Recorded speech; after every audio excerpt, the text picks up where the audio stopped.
Habang nasa zona siya mamaya, President Marcos orders aid for flood hit Davao. Kita na ninyo.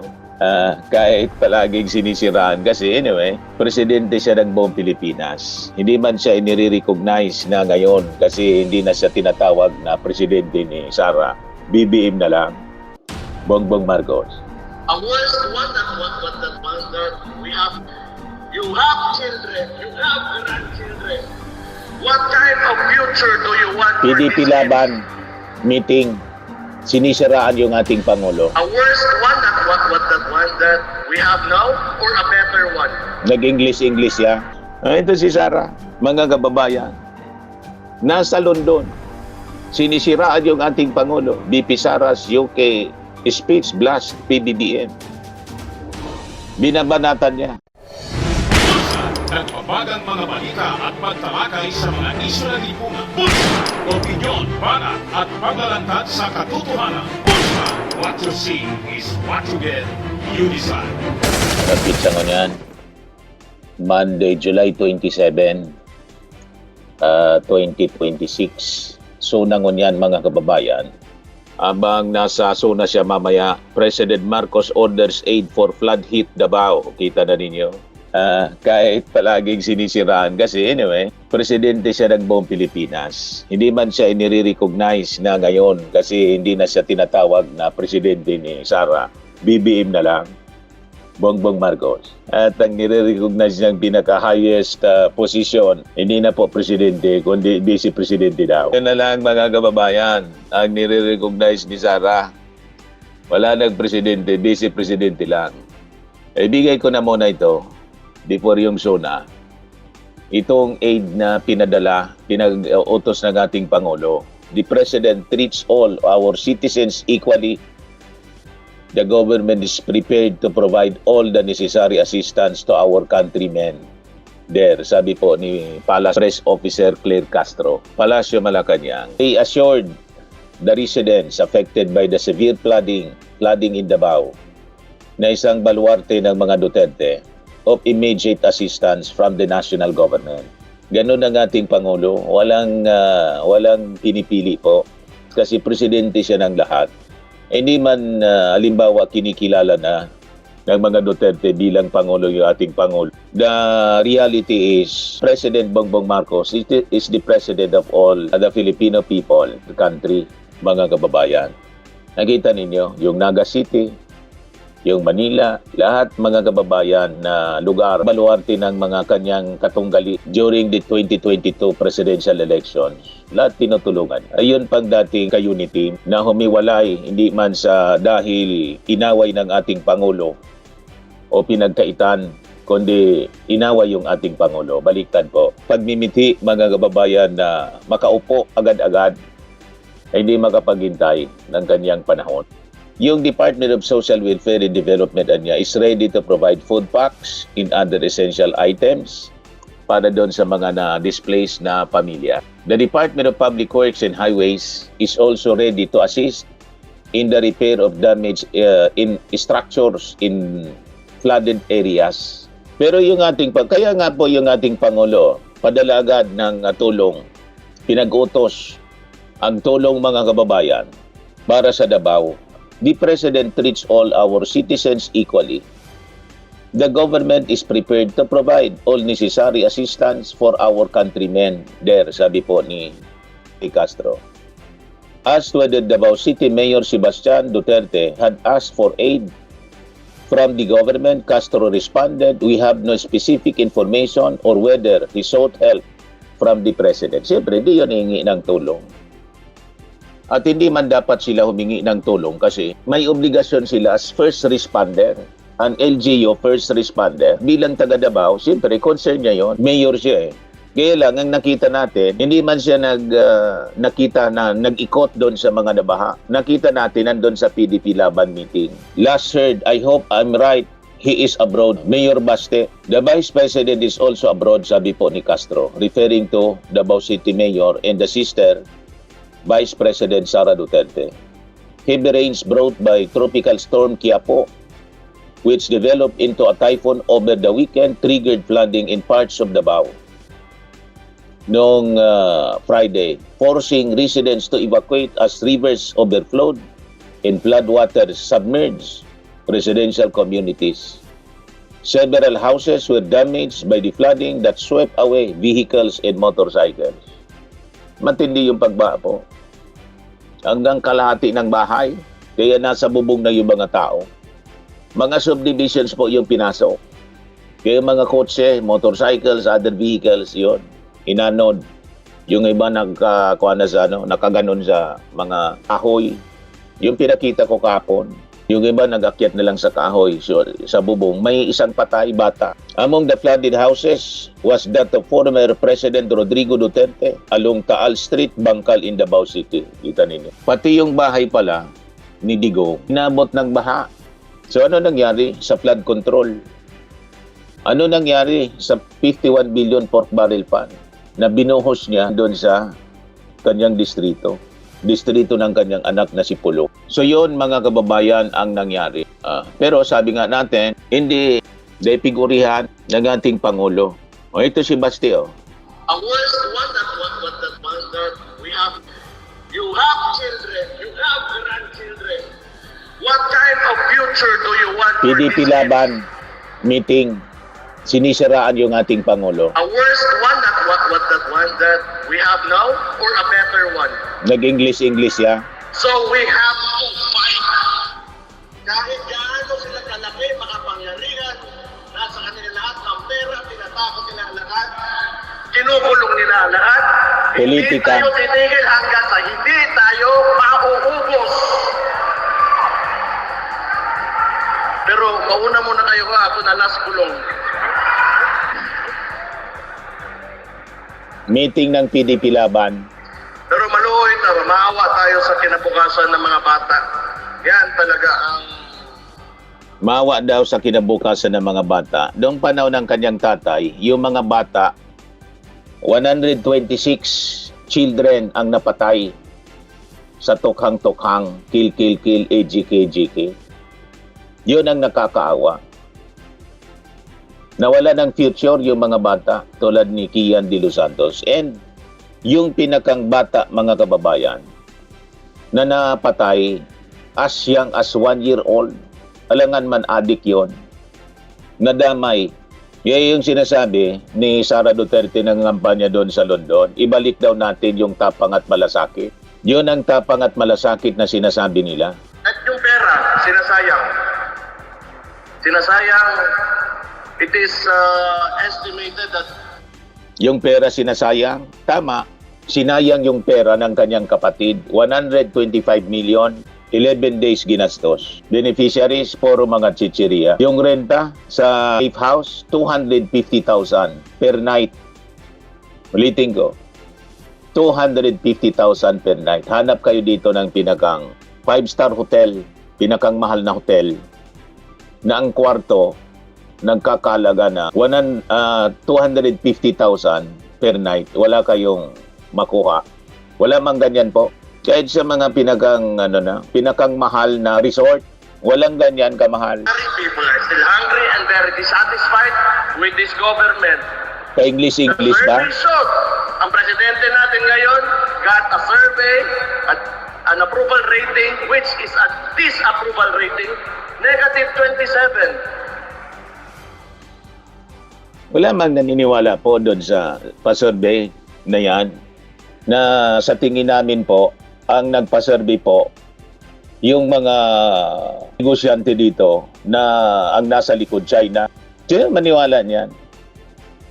Na yung performance ratings ni Sara Duterte mataas, yung ating Pangulo, negative 27. Paano nagka-performance ang tao na hindi nagtatrabaho?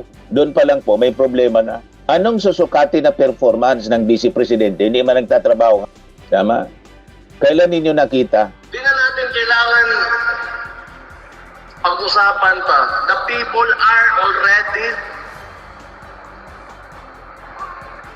sa tawag gani? The people already know. The people already know. We are tired and we do not want this anymore. But bakit napakaraming buhaya sa napakaraming buhaya daw sa Pilipinas. Dahil napakaraming buhaya sa Pilipinas.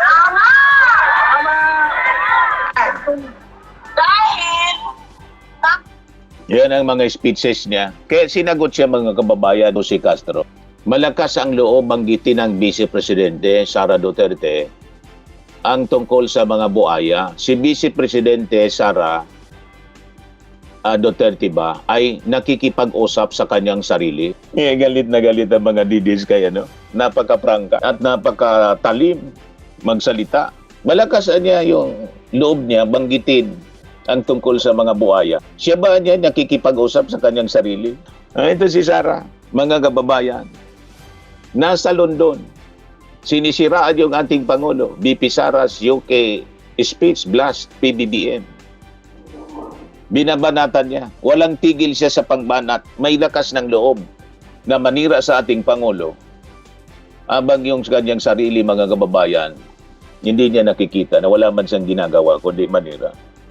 Sinisiraan niya, sige lang ang trabaho. Vice President Sara Duterte criticized the Marcos administration for alleged corruption as she addressed members of the Filipino community in London on Saturday, saying poor governance has forced millions of Filipinos to seek better opportunities overseas. Yan ang sinasabi niya. Yung poor governance po, yun ang nasa Davao. Kaya nga lubog sa baha yung Davao. Kung tama yung governance and urban planning doon, hindi yun nangyari. Despite na binuhusan ng 51 billion ng tatay mo, yung inyong kapatid na si Pulong, hindi na-address. That's, poor governance na malinaw. At yung tatay mo, nagpagawa ng 13,000 plus na mga flood control projects, bakit binabaha ang buong Pilipinas? Kaya nga po nagpaimbestiga yung ating Pangulo. Ngayon, na-discover ng ating Pangulo na mga kaalyado mo pala, si Jingo Estrada, dan mo mga sabit, si Chis Escudero, si Joel Villanueva, di ba? At may mga susunod pa. At yung tumiba, mga kababayan, na mga contractors, yung number 1, si Diskaya. Ngayon nga yung INC ang sabi, sasabayan yung zona ng ating Pangulo, magrarally. Pero nakabantay na po yung Armed Forces at yung PNP. Pagkita ko sa inyo. Ready po yung ating PNP. Ito na yung update. Sabi dito, report ng Manila Bulletin. Philippine National Police personnel including those from National Capital Region Police Office and various regional police units are stationed in front of St. Peter Parish along Commonwealth Avenue in Quezon City as of 6:30 a.m. Monday, July 27, ahead of expected protest rallies during President Ferdinand Marcos Sona. Tuloy na po. Kasi manggugulo sila, mga kababayan. Ito, ang sabi dito, military convoy, sabi sa report ng GMA, ayan military convoy for Sona. Ready na din po. Passing along Quezon Avenue in Quezon City on its way to augment security preparations for President Ferdinand Bongbong Marcos Jr.'s 5th State of the Nation Address today, July 27. Kukordonan nila, ito naman po sa report ito ng Net25 ng Iglesia ni Cristo mismo. Hindi ninyo maisahan ang Marcos administration at loyal to the chain of command yung ating armed forces. And I think chinek na yung mga mga bases siguro na papuntang Maynila from different provinces na pwedeng pumunta doon. Ikakat na nila. At yung mga bases na lumabas sa linya, siguradong huhulihin yan, papanagutin yung may-ari. Baka makancel yung kanilang mga prangkisa nila. Mamiligro yung kanilang mga franchise. Kasi nagpapagamit sila dito sa mga destabilizers. Ngayon, yung INC, nag-message yung ating Pangulo. Magaling talaga yung ating Pangulo. Anniversary pala ng INC. Kahit inaaway siya ng mga taga-INC. Yung mga members, yan, barkada ni President Bongbong Marcos, si Manalo mismo. Yung mga nasa baba. Pag binigyan niya ng instruction ni Manalo, wag kayo alaw.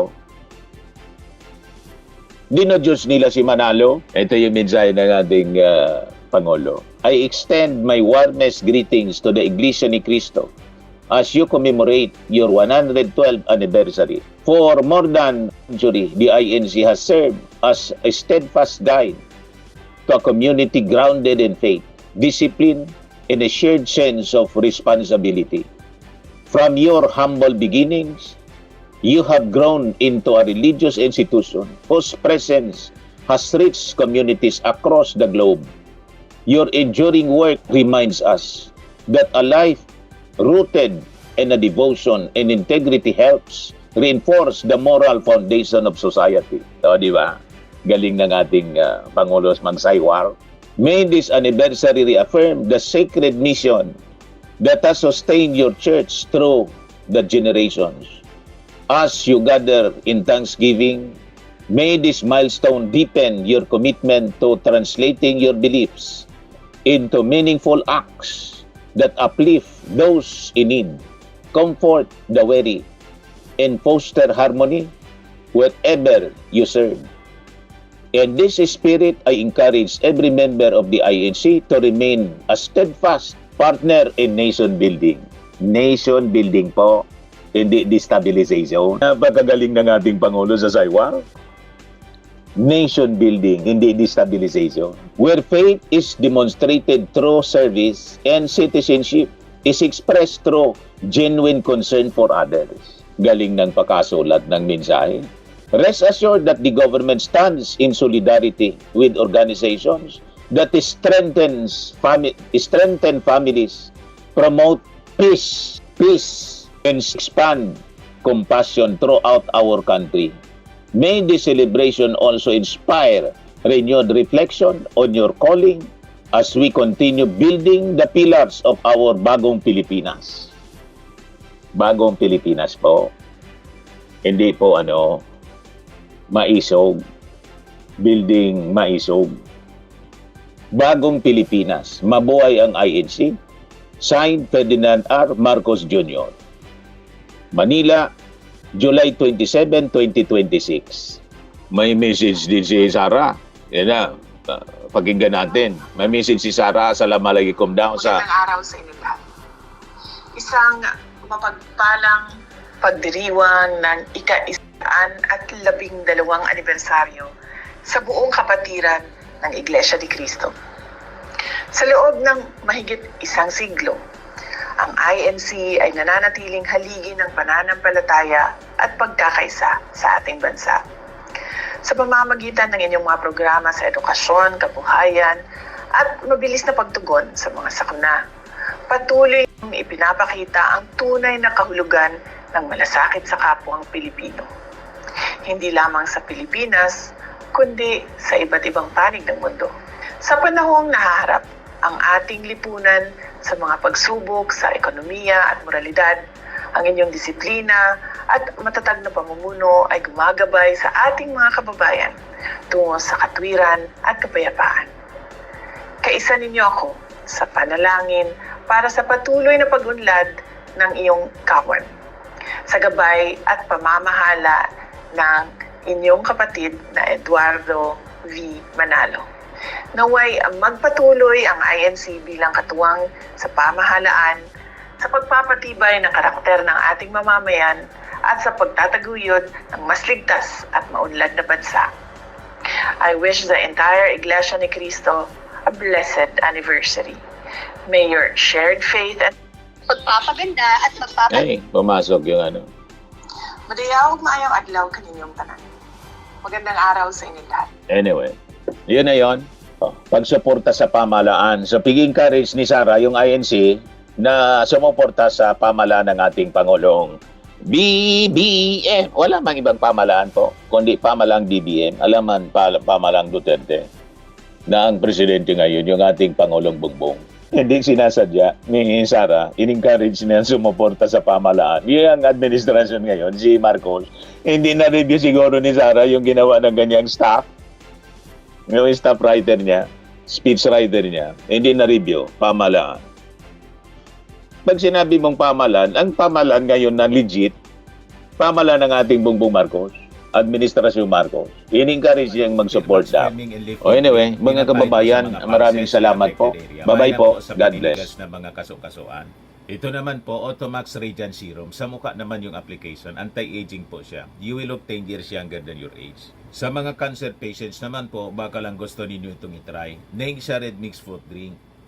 Hindi mo po siya gamot, food supplement siya. Kaya lang, gawa siya mga kababayan sa goji berry. Yung goji berry may anti-cancer properties. O ngayon, yung mga inquiries ninyo, dumiritso na lang kayo sa aming messenger sa Facebook para masagot namin agad. Ayos pa? Ayos na ayos niya, Mr. Maravilla. Sa mga nagana po ng malinis and spacious fitness gym, pumunta lang po kayo sa aming Colossal Fitness Gym. May Grab car rental din po kami. But anyway, ito po pala yung aming bagong product na binibenta online. I am worldwide amazing pure organic barley powdered drink mix from Australia. Negosyo to ng aking anak na architect entrepreneur Riz Maravillas. Ayan po. Kontakin na lang po ninyo siya, Riz Maravillas on Facebook. Ang mga health benefits niya, boost immunity, improves digestion, enhance energy levels, packed with antioxidants, prevent cancer. Ito naman po yung bago naming product na binibenta online. Eye Glow Serum, whitening po siya. Tingnan ninyo yung epekto sa aking anak na architect before and now. Yung mga inquiries po ninyo, dumiretso na lang kayo sa kanyang Facebook account, Riz Maravillas.